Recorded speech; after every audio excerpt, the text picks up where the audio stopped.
Alright YouTube, so today we're going to go ahead and set up the cam gear and get the base engine timing done.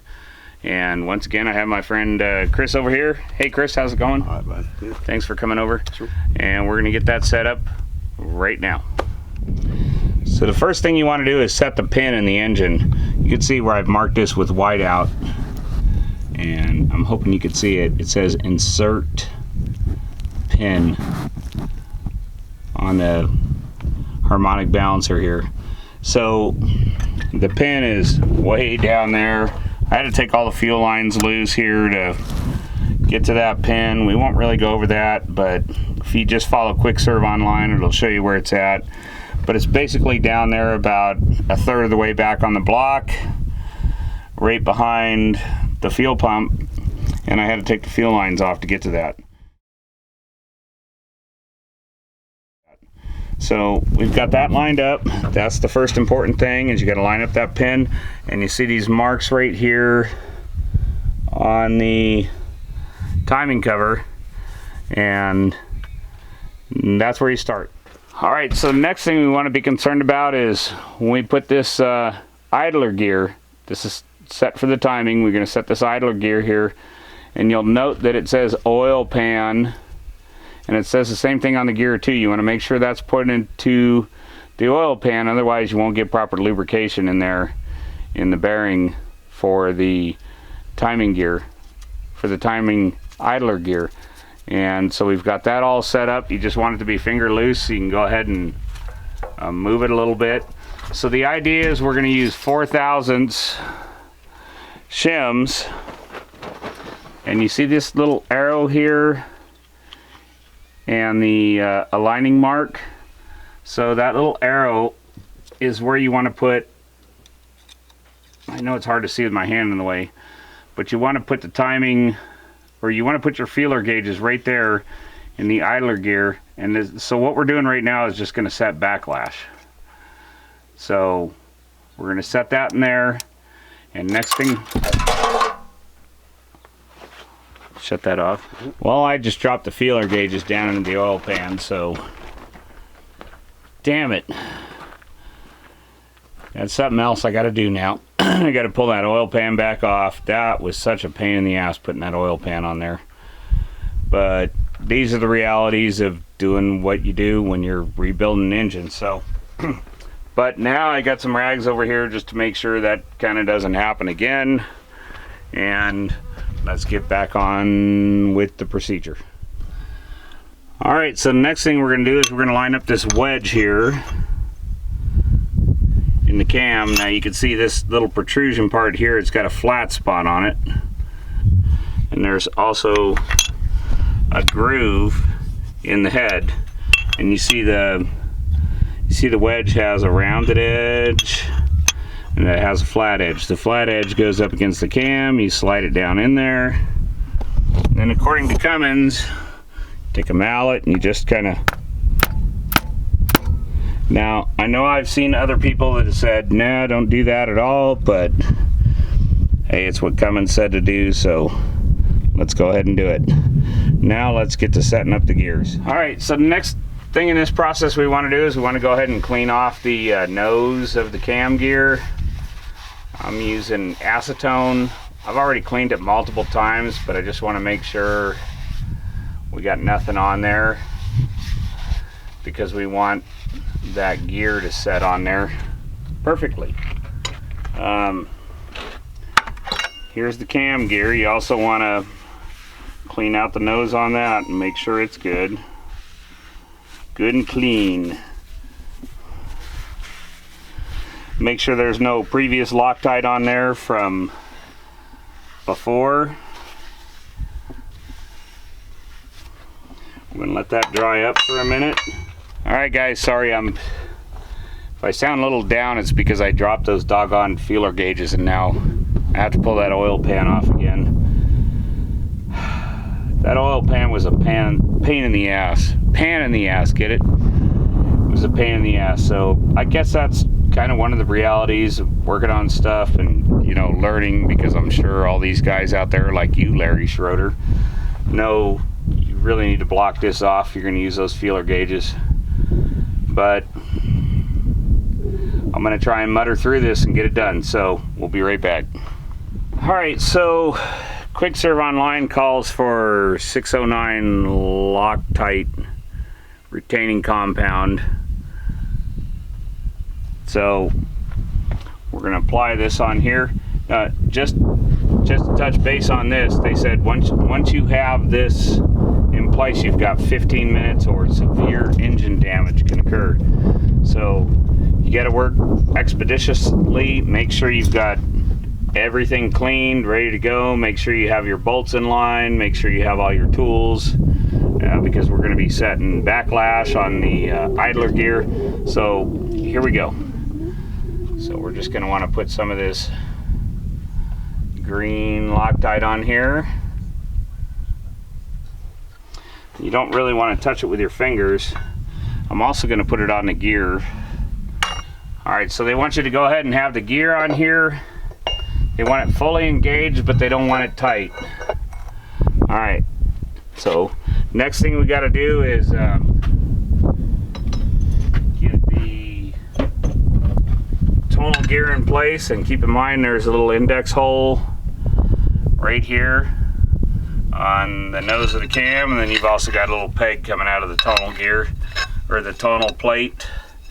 So we want to make sure we get that in there. You can tell as it gets a little tighter, gets a little more solid on there. So they said tighten it down finger tight and turn it back one flat. So if you think about a flat, there's 6 sides to the bolt. So turn it back one flat. That's 60 degrees. And there you go. So now what we want to do is go ahead and get our feeler gauges in here. So you're going to want to put your feeler gauges. See, on the idler gear you got a little arrow and then that flat spot. That's where you're going to put your feeler gauge. Let's start down on this one first. So you're going to want to put your feeler gauge there. Chris, can I have you help me so we don't drop another one in the oil pan here? Yes, absolutely. That really sucked. I think you're in the way of the camera there. And then we got this one here. So what we're going to do is just push it up against there like that. Alright, we're going to do our best to document this, but basically you need to have, where that little tab is next to that arrow, you need to have the feeler gauge in there. Chris has his in here. And you want to press this gear up against there tight. And then tighten it down, hand tight. Yours is good? Yeah, I'm squared away, dude. Okay, so finger tight.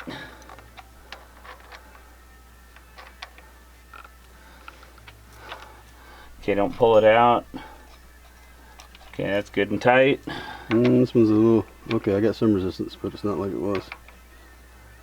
What you think? Let me see. Yeah. Happy? Yeah, hold on to it. Okay, a little bit more. Check.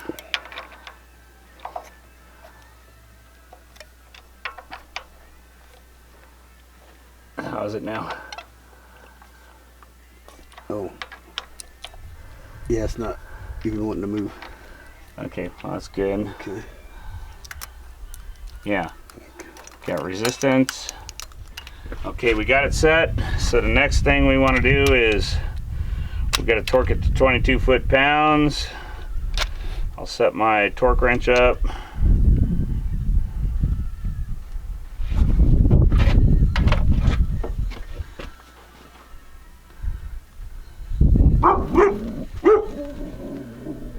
Set my torque wrench up to 22 foot-pounds.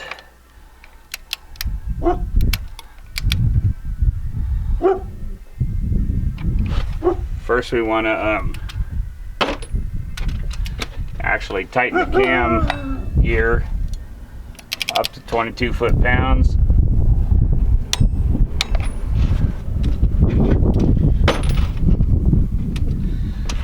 Then we'll switch back to the idler gear, 22 foot-pounds.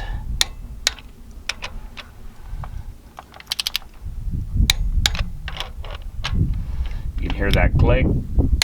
That means we're there. And then we want to go 60-degree turn on this. So basically one flat.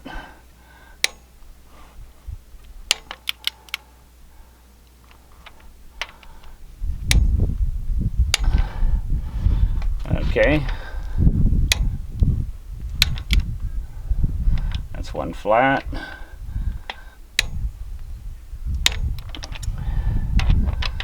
Just a hair more.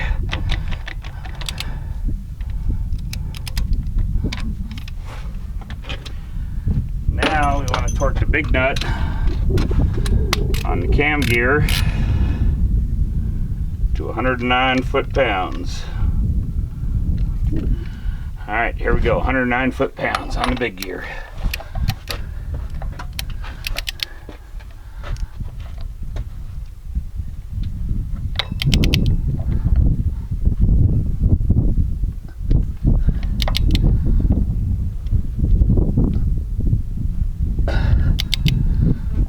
Whew.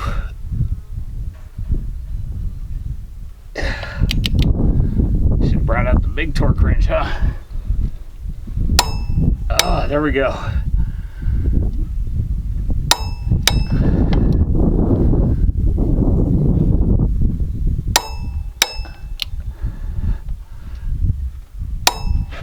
All right, so now when you pull these feeler gauges out, you want to feel slight resistance. Oh, that was slight.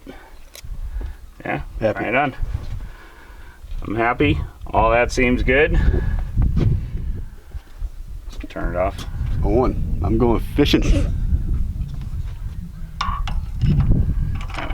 Straighten that out. Yep.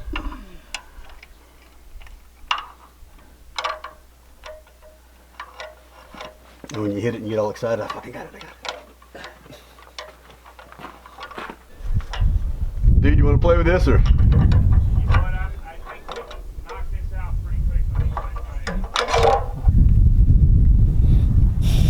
Nothing. All right, YouTube. Well, that's going to do it for this episode of setting the timing gears and the cam and doing the base engine timing. Boy, that was a bear getting that, having to pull that oil pan back off. We did get it though. Where'd it go? Well, yeah. We got the feeler gauges out of the oil pan. Got the oil pan back up in there, but you know, that's just kind of one of those things. You got to do what you got to do, right? All right, well, thanks for joining us on this episode. And the next one, we're going to go ahead and get the rocker shaft assembly in there and start working on running the rack. Till next time, we'll see you all soon. Adios.